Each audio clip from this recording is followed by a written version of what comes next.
हरे कृष्णा। ओम नमः शिवाय। आज के दिन बड़ी ही दुर्लभ कथा आप सभी को बीच सुनाने जा रही हूँ। सोमवार व्रत कथा सुनने से व्यक्ति की सभी प्रकार का मनोकामना पूर्ण होती है और अति उत्तम फल की प्राप्ति होती है। जो व्यक्ति सोमवार के दिन बड़ी ही दुर्लभ पौराणिक कथा समस्त मनोकामना पूर्ण होती है। इस व्रत को करने से सौभाग्यवती सौभाग्यशाली घर में सुख शांति और समृद्धि आती है। तो आइए आज सोमवार के दिन बड़ी ही दुर्लभ कथा सुनाने जा रही हूँ। तो आइए कथा के रसपान कीजिए। कथा के आधा अधूरा नहीं सुनिएगा, पूरा श्रवण कीजिएगा। अगर मेरी चैनल पर नए हैं तो पक्का लाइक करके सब्सक्राइब करें और कमेंट में ओम नमः शिवाय जरूर लिखिए। तो आइए मनचित और ध्यान से सोमवार के दिन बड़ा ही दुर्लभ कथा। तो प्रेम से बोलिए भोले बाबा पार्वती माता की जय। सोमवार व्रत कथा। एक ज्वालापुर नगर में एक बहुत ही धनीवान साहूकार रहता था। उसके घर में कोई कमी नहीं था। उसे केवल एक चीज़ का दुख था कि उसके कोई पुत्र नहीं था। वह रात दिन यही चिंता में रहता था कि वह पुत्र पाने के लिए कामना से प्रत्येक सोमवार को शिव जी का व्रत और पूजन करता था तथा संध्या काल में शिव मंदिर में जाकर भगवान शिव जी और माता पार्वती के दीप जलाता था। उनके इस भक्ति भाव को देखकर एक दिन माता पार्वती जी ने भगवान शिव से कहे, हे प्रभु, यह साहूकार आपका अनन्य भक्त है। आपकी सदादेव व्रत और पूजन श्रद्धा भाव से करता है। आपको इसकी मनोकामना पूर्ण करनी चाहिए। माता पार्वती की बात सुनकर शिव जी ने कहे, हे पार्वती, इस संसार में कर्म क्षेत्र है। जिस प्रकार किसान खेत में जैसी बीज बोता है वैसा ही फल काटने को मिलता है, उसी प्रकार इस संसार में जो व्यक्ति अपने कर्मों के अनुसार ही फल भोगता है। तब माता पार्वती ने आनंद ग्रह के साथ ही कहे, हे प्रभु, यह साहूकार का आपका आनंद भक्त है और यदि इसे कोई दुख है तो आप उसको आवश्यक ही दूर करनी चाहिए। भगवान शिव कहने लगे, क्यों आप सतदेव अपने भक्तों पर दया करके उसके दुखों को दूर करते रहते हैं। यदि आप ऐसा नहीं करेंगे तो मनुष्य आपकी सेवा और व्रत क्यों करेगा। माता पार्वती का ऐसा आग्रह देखकर भगवान शिव ने कहे, हे पार्वती, इस साहूकार के पुत्र नहीं है, इसी चिंता में यह दुखी रहता है। इसके अभाग्य में पुत्र न होने पर भी इसे पुत्र की प्राप्ति का वर देता हूँ, पर इस पुत्र को आयु केवल 12 वर्ष की होगी। इसके पश्चात यह मृत्यु को प्राप्त हो जाएगा। इसके लिए इससे अधिक मैं और कुछ नहीं कर सकता हूँ। यह सारा वार्तालाप साहूकार सुन रहा था। इससे उसे न तो कोई प्रसन्नता हुई न कोई दुख हुआ। वह से पहले ही की तरह भगवान शिव और माता पार्वती की व्रत पूजन करता था। कुछ ही बीते पर साहूकार की स्त्री गर्भवती हुई और 10वें महीने में उसे एक अति सुंदर पुत्र का प्राप्ति हुआ।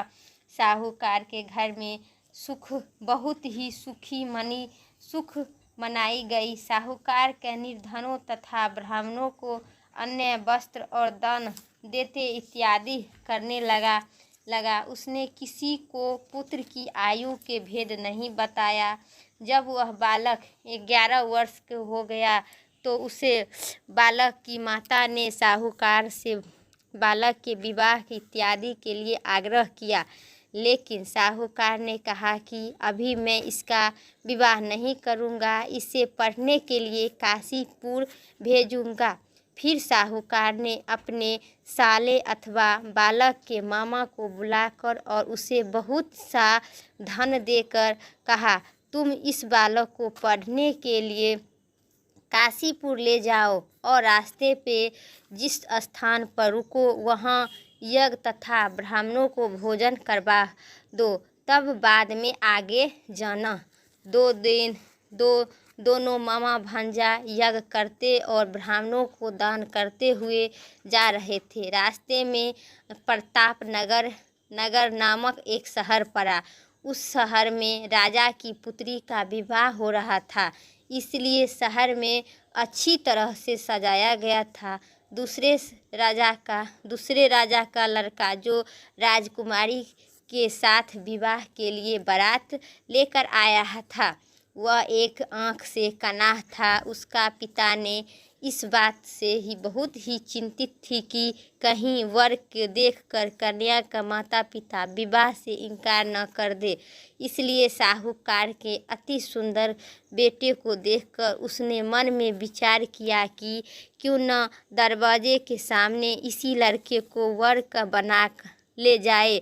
ऐसे विचार करके वर के पिता उसे लड़के और उसके मामे से बात किए हुए तो दोनों तैयार हो गए।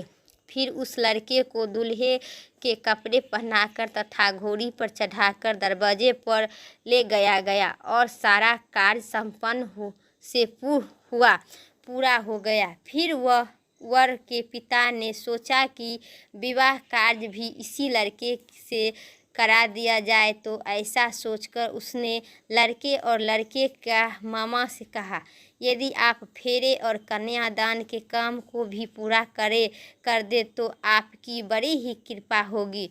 उसने स्वीकार कर लिए और विवाह कार्य भी अच्छी तरह से संपन्न हो गया। परंतु जाते समय लड़के ने लड़की राजकुमारी की चुंदरी के पल्ले पर लिख दिया, तुम्हारी विवाह तो मेरे साथ हुआ है, लेकिन जिस लड़का के साथ तुम्हें भेजा जाएगा वह एक आँख से कन्हा है। मैं काशीपुर पढ़ने जा रही हूँ। लड़के के जाने के बाद उस राजकुमारी ने जब अपनी चुंदरी पर ऐसा लिखा हुआ पाया तो उसने राजकुमार के साथ जाने से इनकार कर दिया और कहा, यह मेरा पति नहीं है, मेरा विवाह इसके साथ नहीं हुआ। मेरे पति तो काशीपुर पढ़ने गए हैं। राजकुमार के माता और पिता अपने पुत्री को विदाई नहीं किए और बारात खाली हाथ लौट गई। इधर साहूकार का लड़का और उसका मामा काशीपुर पहुंच गए।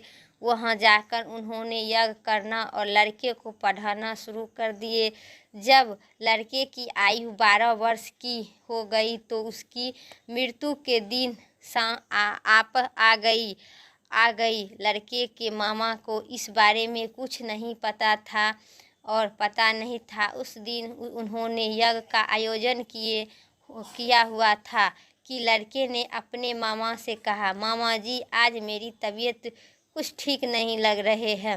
मामा ने कहा, जा अंदर जाकर लेट जा। लड़का अंदर जाकर लेट गया। थोड़ी ही देर बाद उसके प्राण निकल गए।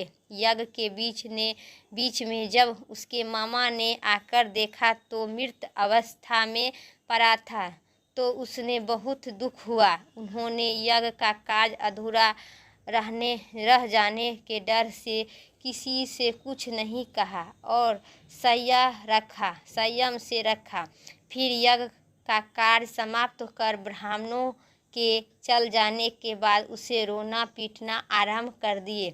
संयोग से उसी समय शिव और माता पार्वती उधर से जा रहे थे। जब उन्होंने जोर जोर से रोने की आवाज़ सुनी तो माता पार्वती भगवान शंकर से कहे, हे प्रभु, कोई दुखी रो रहा है, उसके कष्ट दूर कर दीजिए। जब माता शिव और पार्वती ने उस लड़के को जाकर देखा तो वह एक लड़का मृत पड़ा था। पार्वती जी बोली, हे प्रभु, यह तो ज्वालापुर के साहूकार का लड़का है जो आपके वरदान से उपस्थित हुआ था। शिव बोले, हाँ पार्वती, उसकी आयु इतनी ही थी। आयु पूरी हो जाने के कारण यह मर गया। तब माता पार्वती ने कहा, हे प्रभु, आप इस बालक को आयु बढ़ा दीजिए, नहीं तो इसके माता पिता तड़प तड़प के मर जाएंगे। माता पिता के बारे में आग्रह करने पर भगवान शिव ने उसकी जीवित कर दिए और शिव जी की कृपा लड़का ओम नमः शिवाय करते हुए उठ गया। भगवान शिव और शिव जी की कृपा और माता पार्वती कैलाश को चले गए। तब वह लड़का और उसका मामा उसी प्रकार यज्ञ करते हुए तथा ब्राह्मणों को भोजन करवाते हुए अपने घर की ओर चल दिए। रास्ते में प्रताप नगर पहुँचते और वहाँ पर आकर उन्होंने यज्ञ आरंभ कर दिए। तब वहाँ राजा उधर से गुजर रहे थे। उसने उस लड़के को तुरंत पहचान लिए और अपने महल ले जाकर दोनों बहुत ही आदर सत्कार किए। साथ ही बहुत सा धन आभूषण और वस्त्र देकर उन्हें राजकुमारी के साथ विदा कर दिए। जब वे अपने शहर से निकल पहुँचे तो मामा ने कहा कि मैं पहले तुम्हारे घर जाकर सूचना दे आता हूँ कि जब उस लड़के का मामा घर पहुंचा तो साहूकार और उसकी पत्नी घर की छत पर बैठे थे और उन्होंने यह प्रण कर रहा था कि यदि हमारा पुत्र कुशल लौट आया तो हम नीचे आ जाएंगे, नहीं तो छत से कूदकर अपने प्राण त्याग देंगे। इतना ही में उस लड़के के मामा ने आकर बताया कि आपकी पुत्र सकुशल वापस आ गया है, तो उसके विश्वास नहीं हुआ। तब मामा ने शपथ पूर्व कहा कि आपका पुत्र अपनी स्त्री के साथ आ रहा है, तो अपनी पत्नी और संग संबंधित के साथ नगर द्वार तक आया और आनंद के साथ उसकी स्वागत कर उसे अपने घर ले गया। वे बड़ी ही प्रसन्नता के साथ रहने लगी। इसी प्रकार जो व्यक्ति सोमवार का व्रत करते हैं, भगवान शंकर तथा माता पार्वती की पूजा करता है अथवा इस कथा को पढ़ता है या सुनता है, उसे भगवान माता पार्वती और भोले शंकर उनके दुख दूर होते हुए और उनकी समस्त मनोकामना पूर्ण करते हैं। तो प्रेम से बोलिए सियावर माता पार्वती शिव भगवान की जय। मेरा कथा यहीं तक था। अब कथा के बाद आरती का प्रारंभ करते हैं, तो आरती सुनिए। जय शिवी ओमकारा हर हर जय शिवी ओमकारा, ब्रह्मा विष्णु सदा शिव अर्धांगी धारा। ओम जय शिवी ओमकारा, एकानंदी चतुरानंदी पंचानंदी राधे, हंसानंदी गरुड़ासन विश्ववाहने छाजे। जय शिवी ओमकारा, दो भुज चार चतुर्भुज दस भुज अति सोहे, त्रिभुवन रूप निरखता त्रिभुवन जन मोहे। ओम जय शिवी ओमकारा, अक्षिमाला वर्णमाला रुद्रमाला धारी, चंदनी मिग मग सोहे भोले शुभकारी। जय शिवी ओमकारा, स्वत्यांबरी पीताम्बर बाघंबरी अंगे, सनिकाधिक ब्रह्मादिक भूतादिक संगे। जय शिवी ओमकारा, कर में मध्य कमंडली चक्र त्रिशूली धरिता, जग करिता जग भरिता जग साहत करिता। ओम जय शिवी ओमकारा, ब्रह्मा विष्णु सदा शिव जानते अभिवेका, पर्णाक्षर में शोभित ये तीनों एका। ओम जय जय शिवी ओमकारा, त्रिभुवन शिव जी की आरती जो कोई नहीं गावे, कहते शिवानंद स्वामी, मन वांछित फल पावे। जय शिव ओमकारा। प्रेम से बोलिए भोले बाबा माता पार्वती की जय। तो अगर मेरा वीडियो पसंद आए तो प्लीज़ न चैनल पर नए हैं तो पक्का लाइक करके सब्सक्राइब ज़रूर करें। कमेंट में ओम नमः शिवाय ज़रूर लिखें। फिर नेक्स्ट वीडियो लेके आते हैं, तब तक के लिए जय श्री राम, राधे राधे।